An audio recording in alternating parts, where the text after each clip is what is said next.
Welcome to This Explainer. Today, we're diving into what is honestly one of the most nerve-wracking, high-stakes rescue missions in the entire reefing hobby, relocating a tank. It's a massive undertaking, right? It strikes fear into the hearts of even veteran reefers. But look, we're going to break this down. We have a field-tested approach that's going to protect your corals, your fish, and that invisible, delicate ecosystem keeping them all alive. So let's jump right into the deep end. Moving a reef tank is wildly stressful for the inhabitants. In fact, temperature, it's the silent killer here. We have to remember we aren't just lugging glass and water around, we're transporting a highly sensitive, finely balanced ecosystem. Even the tiniest swings in salinity, ammonia, oxygen, or especially temperature can just cascade into devastating losses. Literally, the stakes are sky high the very second you unplug that first return pump. But, hey, don't panic. With the right prep, you can absolutely pull this off flawlessly. Here's our 5-step roadmap for the mission. We're going to cover the silent killer, prepping your supplies, saving the biological engine, the actual transfer workflow, and finally, how to rebuild and stabilize. All right, step 1, the silent killer. Let's talk about why timing your move window is literally a matter of life and death. Step 2, prepping your supplies. This is where we get deliberate. We need to methodically gather our gear before doing anything else.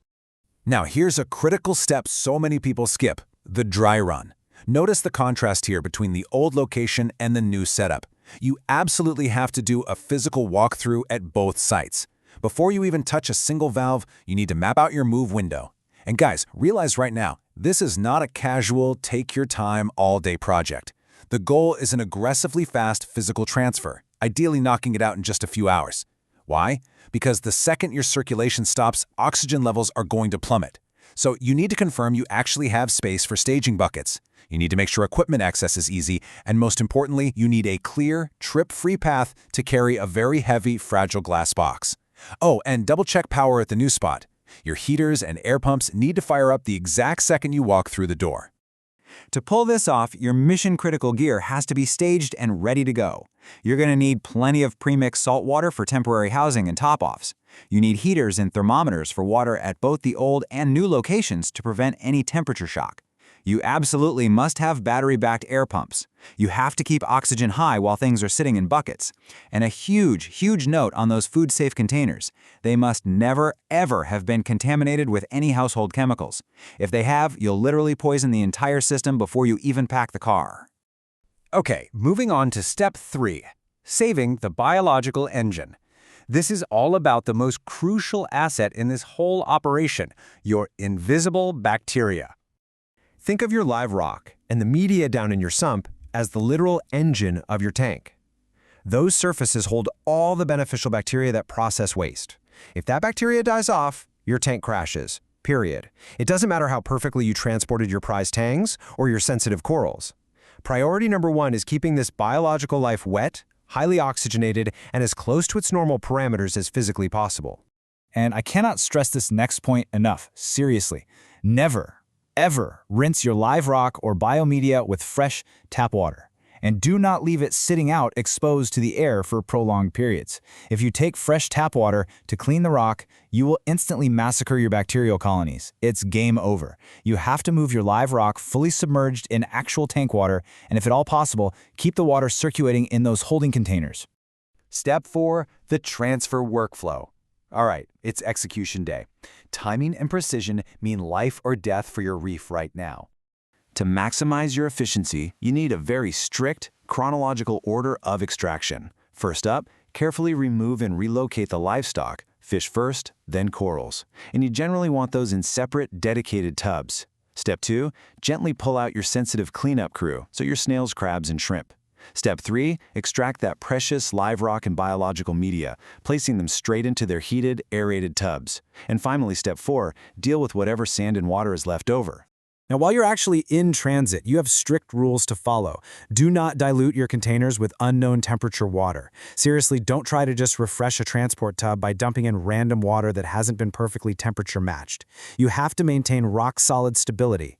Use submersible heaters or, if it's a short trip, heavily insulated containers. And keep that continuous aeration running inside those transport tubs the entire time. Let's expand on those transport protocols for a second. Corals need to be handled extremely gently.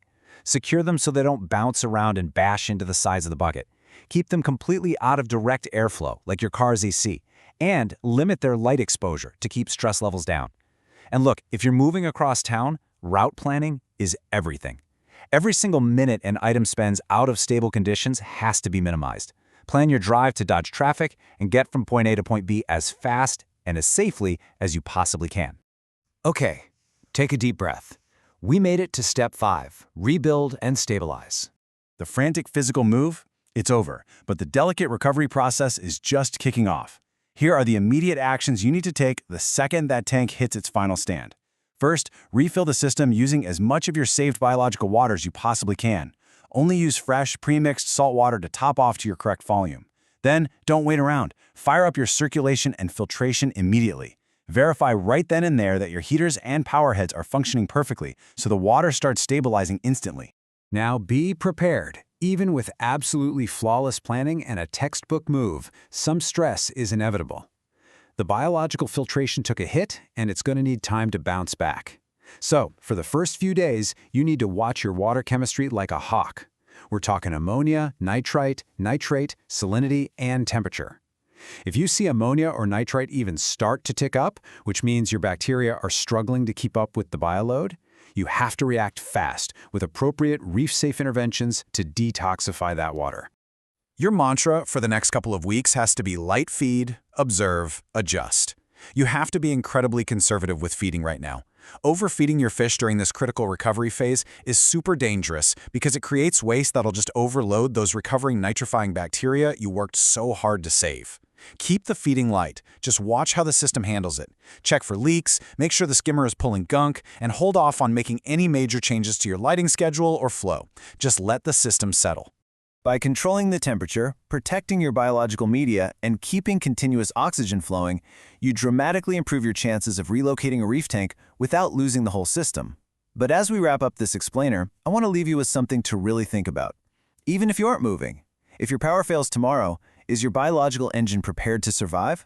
Do you actually have the battery-backed air pumps, the temperature control, and the emergency readiness we just mapped out? Because honestly, that's something every single reefer needs to be ready for. Thanks for hanging out with me for this explainer, and I'll catch you on the next one.